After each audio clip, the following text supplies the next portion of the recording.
Valentine's Day. Hope you guys had a really great day or you're enjoying your day or whatever time you're watching this.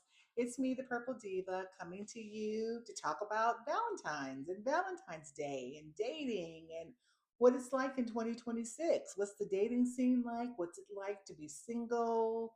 What it's like to be in relationships and date and just go through all the stuff that we go through. Valentine's Day is all about love, but you can love yourself, you can love your friends, your family. We just had Valentine's Day. I'm those of you who don't know me, I'm a designer. I'm in Vegas, and I'm single, and I've been single for a little while now. It's been about 10 years now. And it has been, I was in a relationship for 28 years, married 24. So I've been single a long time and I'm loving my singledom. But, if the right one came along, I'm open to it. But it's just a different time and place for dating right now. I've tried the online thing. Every time I tried online, it's like Scammyville. It's like I can spot them a mile away when they're asking you the questions and what do you do and things like that. So it's kind of rough. But some people, I mean, I know people who've gotten married and met people online and they get married. So you have to do what works for you. If you're looking for love, just make sure you're looking for love in the right places and that you're careful because in 2026, being a single woman, a single person, period, you got to be safe. And I think there are a lot of things that are going on in the world right now and just a lot. So dating has just become, a little bit harder than it used to be, I feel. We've got this whole thing with male loneliness, this whole, this isolation with men are a little bit more isolated. And I think sometimes their expectations, and it could be a two-way street too. There are a lot of women who are isolated as well. And we're set in our ways, especially when we get to be my age. We're set in our ways. We want things to be a certain way. So sometimes it can be difficult, dating and trying to change. I'm used to having my big king size bed to myself. I can watch TV when I want. I can eat when I want. I don't have to say, what do you want for dinner? Or where are we going to go to this restaurant? You kind of get set in your ways. So I think sometimes with this, now we have like a lot of the alpha male, like the podcasters, and we've got the Tate brothers, and we've got Shannon Sharp with Club Shay Shay, and those kind of things where men are voicing their opinions about women. And sometimes I feel like, even like with Shannon, it was like, this man lost his job behind this. I don't know if she's a porn star. I don't know what she was, but the whole idea is it's sometimes this mentality of this alpha male thing, and I'm gonna do what I want, how I want, when I want. It can be a turnoff, and it can get a lot of men and women in trouble. So I think sometimes when we're dating, we have to be a little bit more mindful of what we want and not settling. I mean, that's my thing. That's why, I mean, I've had men come into my life, and some good, some definitely not so good, but I'm not going to sell myself short. What do you bring to the table? You know what I bring to the table? I'm not a waitress. I don't bring anything to the table.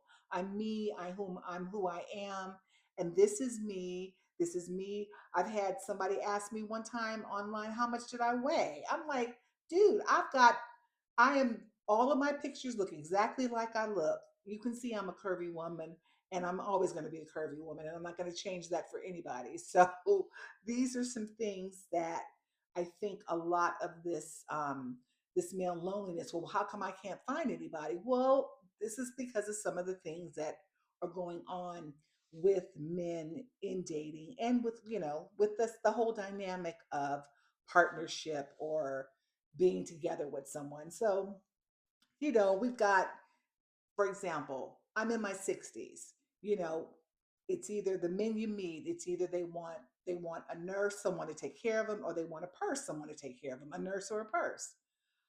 Hey, let me tell you something. If somebody and I were to meet somebody that I cared about, and I make a vow to death do us part, if that person ends up getting sick or is someone that needs, you know, to go to the hospital and needs long term care, of course I'm going to take care of that person because I made a vow for that.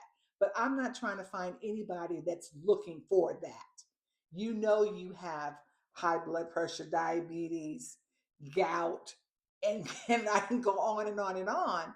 But I'm not going to be your nurse and take care of you because you're looking for that. You're looking for a nurse. You're not looking for a wife.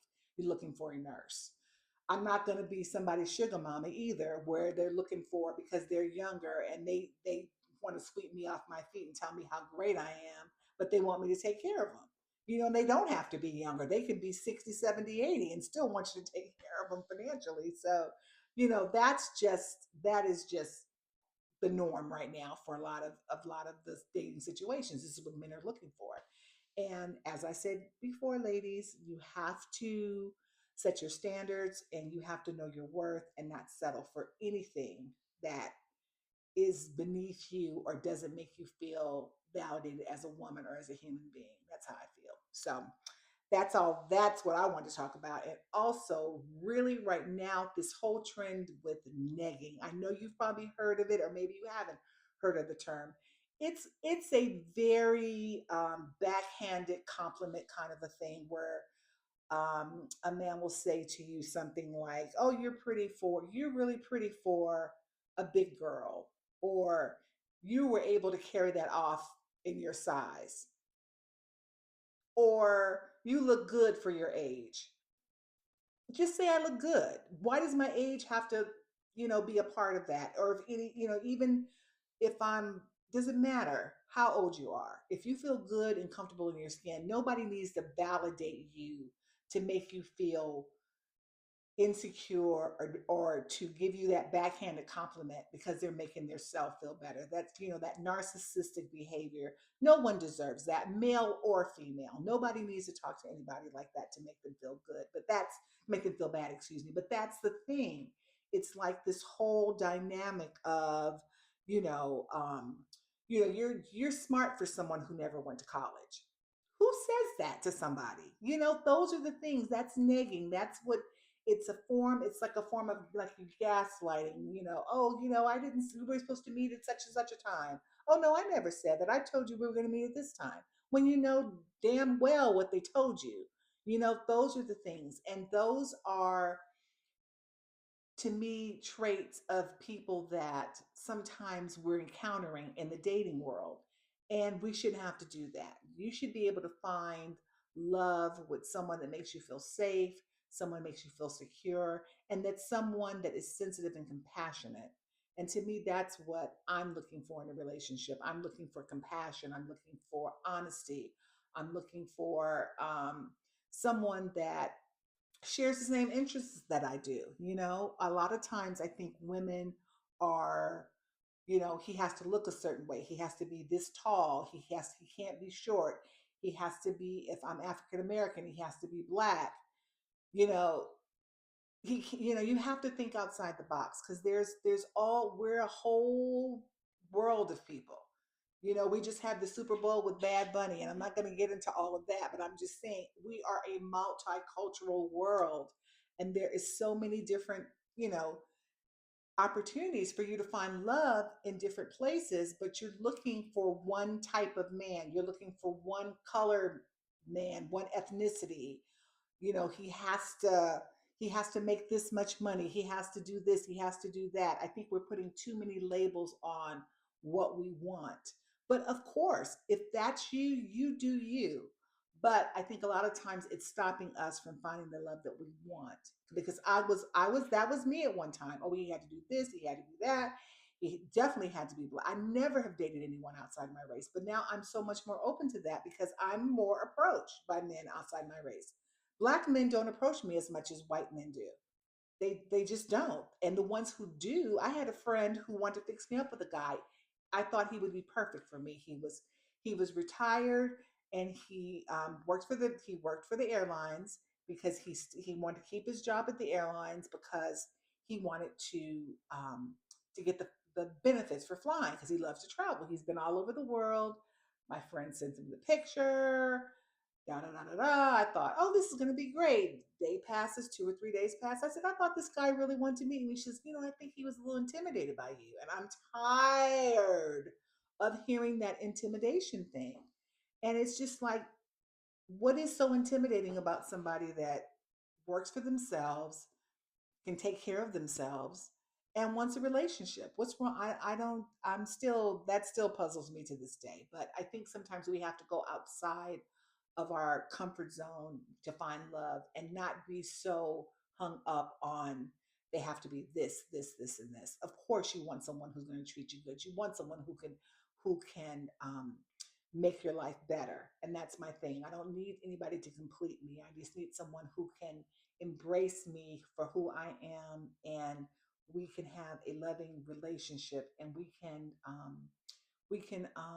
come together. We can come together and just have a good life together. It's not about this competition and this. It's just, I think we just overcomplicate things when we don't have to. So I'm looking for love, and I hope you're still looking for love, and we're just gonna keep going. I see people all the time married in their 80s and their 90s. It's never too late. It gets greater later. So don't ever, if you're looking for love, don't ever think love won't find you, because what's meant for you will never pass you by. Always remember that. Always remember that. So I want to talk about some red flags and some green flags in dating that I feel sometimes we overlook, or sometimes these are things that happen, like with dating. Like I hear women all the time say, because I'm on Threads a lot. You can follow me there. I'm the Purple Diva. I'm over there on Threads, and there's a lot of women. And a lot of them are younger, but some are. I think there was one. She said she was in her 60s, and this guy had, they hit it off really, really well. They were talking on the phone, and she goes to the she we make the date, everything is great, and she's like calling, to confirm, say they're going out to dinner at 7 o'clock, and she, the next morning she doesn't hear from him, so she thinks, okay, he's getting up, he's going to work. Midday, nothing. She texts him, hey, I'm just confirming our date, blah blah blah blah blah. Long story short, never heard from him, never, and see, this whole ghosting thing and all that, block, delete, and move on. If it's not, if you don't feel that vibe, if they're not calling you, texting you, confirming with you, don't waste your time and energy. Just don't. It's not, it's just definitely not worth it. That's a red flag all day long. That you have to, they made the date, and then they're not confirming anything. Why would you even want to be, why would you waste your time on somebody when there's somebody out there? I'm going to give you a green flag. They're going to make the date, whether it's coffee, lunch, a cocktail, dinner, what have you. If they take the time to do all of that with you, guess what? They're interested. If they call you, not that good morning, beautiful, not that what are you doing? Mm-mm. No, grown men don't do that. So a little story time for you. I have a friend who, she is in her 50s and she's getting married. She met a really nice guy, and it's one of those, I call that a meet cute. They were at an event, and they met. They struck up a conversation, really went well. They got to know each other. They exchanged numbers, and he called her. See, he's interested. He called her. He called her. She said they talked for something like 3, 4 hours. They had such a good conversation. He was here on business, and he had to go back to where he was from. And he called her the next day and said, you know what? I'm going to stay a little bit longer because I'd like to take you out. And I'm like, okay, here we go. See, there's a pattern here. These are green flags. He called her. They had something in common. They talked. They had the camaraderie. They got along very well. They showed the same interest. He takes her to dinner. He invites her out for dinner. So they meet at a restaurant, and they set up the date for the restaurant. So she goes to the restaurant. She gets there before he does, and she's waiting. And he tells her, hey, I'm on my way. I'll see you there. A little time passes, about 10, 15 minutes. He's not there. Okay, he can be in traffic. I think it ended up being about 15 minutes or so. She texts him and she says, hey, I'm here at the restaurant. He says, hey, I'm here too. Where are you? So come to find out, he was at the wrong restaurant. He came, he apologized profusely. They laughed about it. They had a wonderful time. Fast forward, he went back home. He came to visit her several times. They just really struck up a great relationship from that first conversation. And that's usually when you know that someone's for you, you have a lot in common. But he checked off all the boxes. He wasn't nagging her. He wasn't narcissistic. He wasn't demanding. Not that he had to be a pushover, but he was just into her. And when someone is into you, they're going to pursue you. You're not going to have to chase them, they're going to chase you.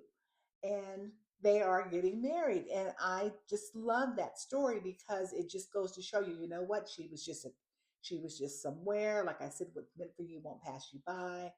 And that was just a wonderful story. And this gave me encouragement to let me know that there's still some great men out there. And I love that for her. And I love that for all women or for all couples, gay, straight, whatever. It doesn't matter. If you can always meet that person that's going to make your life better. And that's what to me a relationship is someone who makes your life better by being in it.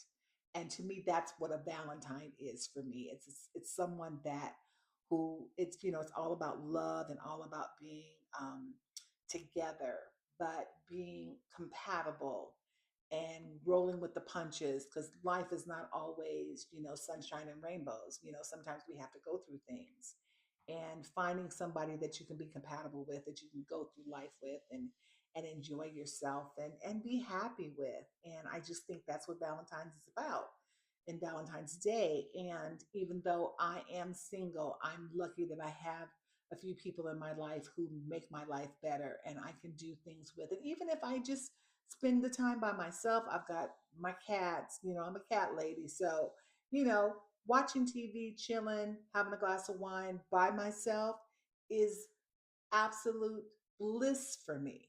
Absolute bliss for me. Would I love somebody to be there with me sometimes? Of course I would. Of course I would. Some people don't want that. They don't care. They like I've been married at my age. They like, oh, I've been married. I don't want a man. I don't want a wife. I'm living my best life. And if that is your bliss and your happiness, I am going to applaud you because that's how I feel right now. I am very, very happy being single. But, sometimes at Valentine's Day, it's like, I remember what I used to, I mean, it was very depressing for me. I was like, oh, I don't have a Valentine. And I was like, oh, I got over that real quick.